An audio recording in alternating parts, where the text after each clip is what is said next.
Namasté les yogis, namasté les grimpeurs. On est de retour sur ce confinement. On voulait vous proposer des petites routines pour travailler votre mobilité du bassin et des hanches avec des postures de yoga. On va démarrer à quatre pattes pour juste échauffer en douceur l'articulation, les articulations. On avance un petit peu les mains et on vient faire des rotations de bassin dans un sens. Je recommande environ minimum 3-5 tours de chaque côté et on change de côté. Et puis on va aller se mettre debout. Nous allons voir ensemble la posture de l'arbre que vous devez connaître, qui travaille plein de choses, notamment la stabilité, l'équilibre de la cheville, etc. Mais on va la faire avec une petite variation pour travailler l'ouverture, la mobilité du bassin, l'ouverture de hanche en force, de manière active. Donc on bascule tout le poids du corps sur une jambe. On vient déposer donc soit le pied sur le mollet, soit le pied sur l'intérieur de la cuisse. C'est vous qui voyez. On fait attention à ne pas pousser le bassin d'un côté ou de l'autre. On reste bien stable et on ramène les paumes de main en prière. On respire, on fixe un point immobile pour réussir à maintenir l'équilibre. Et puis au bout de quelques respirations, on vient faire le petit twist actif. On vient décoller la branche de l'arbre et rester ici, maintenir le tronc bien ferme, bien droit. Sentir l'ouverture active du bassin du côté de la jambe levée. Au bout de quelques respirations, on vient redéposer la jambe et je vous invite à fermer les yeux juste pour visualiser le travail effectué d'un côté. Et lorsque vous réouvrez les yeux, il sera temps de faire l'autre côté avec donc le pied. Il peut être au niveau de la cuisse ou du mollet. Évitez le pied au niveau du genou. On garde l'intégrité du bassin. On travaille d'abord l'équilibre et la stabilité et puis après on voit si on peut aller vers sa variation active, Vrikshasana, la posture de l'arbre, en décollant le pied. Surtout n'oubliez pas de respirer.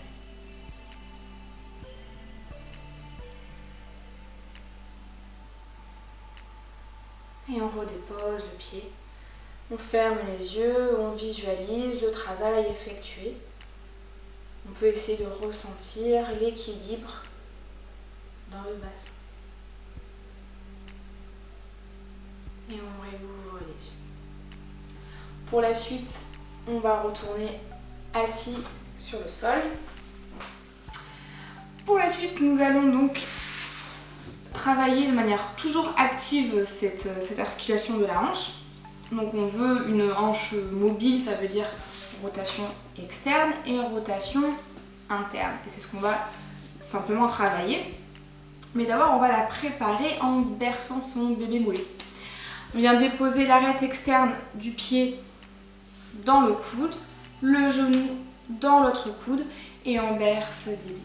Alors, initialement, les premières fois, si vous n'avez pas encore d'ouverture, de mobilité de hanche, vous allez arrondir le dos, ça vient tirer partout, ça veut dire qu'il y a vraiment besoin de bercer le bébé.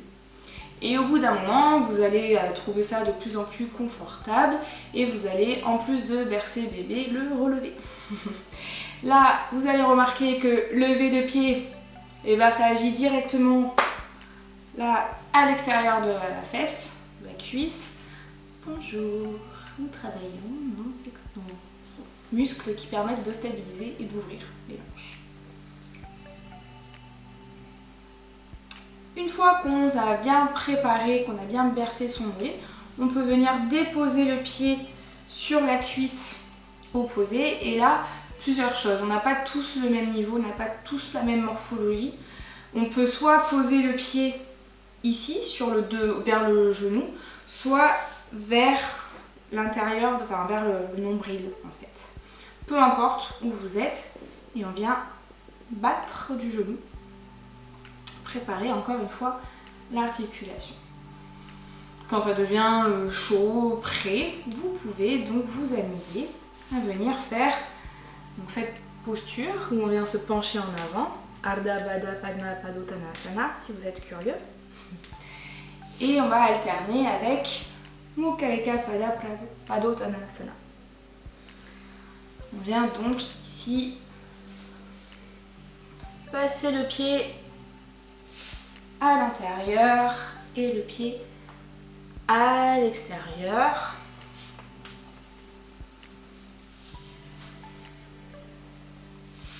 Une fois que vous avez fait plusieurs tours comme ça, vous pouvez rester 5 respirations dans cette version. Puis 5 respirations dans cette version. Alors là, je vous le dis tout de suite, il va peut-être falloir glisser un petit bloc sous les fesses si jamais il y a une douleur, soit au niveau du genou, soit parce que le bassin est tordu.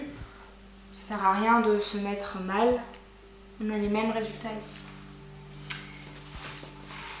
Et puis après, il faudra faire pareil de l'autre côté. Et on va terminer par un exercice plus passif qui vient du Yin Yoga, où on va faire un travail différent. Là, on est sur... voilà, on va chercher à atteindre des tissus type tendons, articulation, autre que musculaire donc.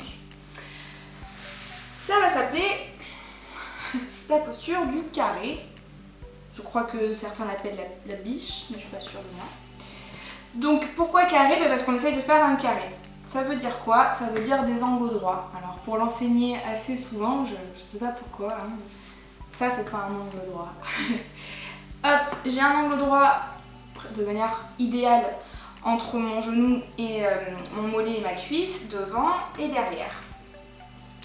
Il y a plusieurs intensités qu'on peut apporter à cette posture selon si on oriente le buste vers le genou ou vers le pied. Ça, j'ai envie de dire, c'est vous qui voyez, vous allez le sentir différemment dans l'extérieur de la fesse de la jambe devant. Essayez, peut-être une fois orienté vers le genou, c'est plus facile et un peu plus engageant, c'est vers le pied. Donc moi aujourd'hui je vais faire direction le genou et je vous invite à démarrer comme ça aussi. D'abord on inspire, on allonge le dos, on peut s'aider des mains sur le côté, puis on va expirer, plonger vers l'avant. Là c'est vous qui allez savoir où est le juste endroit, où ça tire comme vous voulez, où il y a une tension que vous pouvez supporter. Ça sert à rien d'aller dans la douleur, on peut aller flirter avec l'inconfort, mais pas plus loin. Et une fois que vous avez trouvé cette zone, soit vous restez ici et vous relâchez tout, soit vous vous équipez d'accessoires. Donc ça c'est un bolster de yoga, mais un oreiller de canapé fait aussi formidablement le travail. Et là vous pouvez hop, vous équiper de ce qu'il faut pour soit relâcher complètement, soit tenir votre tête et relâcher complètement. Si vous n'avez pas envie de vous embêter avec des accessoires, comme ça m'arrive de temps en temps, on peut simplement rester ici. Là, le secret, ça va être de se détendre et de relâcher tout ce qui est possible de relâcher. Si comme moi, vous êtes une pile électrique et que c'est pas évident pour vous, c'est pas naturel, je vais vous donner des petites astuces. Concentrez-vous d'abord sur ce qui est possible de détendre et relâcher dans la posture. Donc j'invite beaucoup à démarrer par relâcher les pieds, relâcher les orteils, relâcher la voûte plantaire, relâcher le talon, relâcher le visage. Et notez comme naturellement, petit à petit, le corps accepte ce relâchement et va un peu plus loin.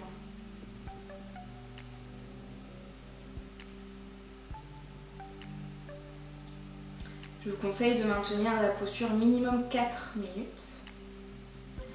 Et une fois que vous avez tenu ces 4 minutes, je vous invite à vraiment ressentir l'écho de la posture, l'effet rebond, en restant allongé quelques secondes.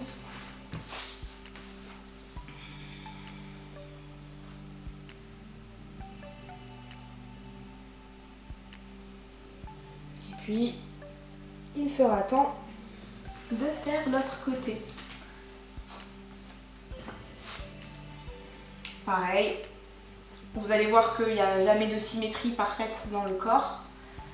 Vous orientez le buste soit vers le genou, soit vers la cheville et vous plongez jusqu'à ce que vous trouviez votre seuil, le point juste, qui peut être différent d'un côté et de l'autre, comme vous le voyez chez moi en tout cas, de ce côté c'est plus facile.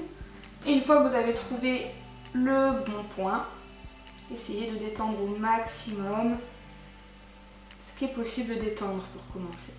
Et puis laissez faire le temps,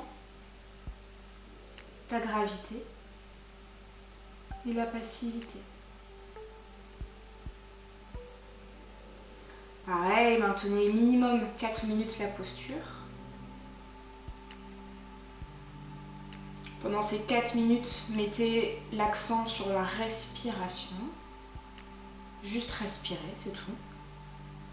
Et une fois que les 4 minutes sont passées, vous pouvez vous allonger, bénéficier de cet écho de la posture et en profiter peut-être pour faire une petite relaxation finale après ce beau travail d'ouverture de hanche.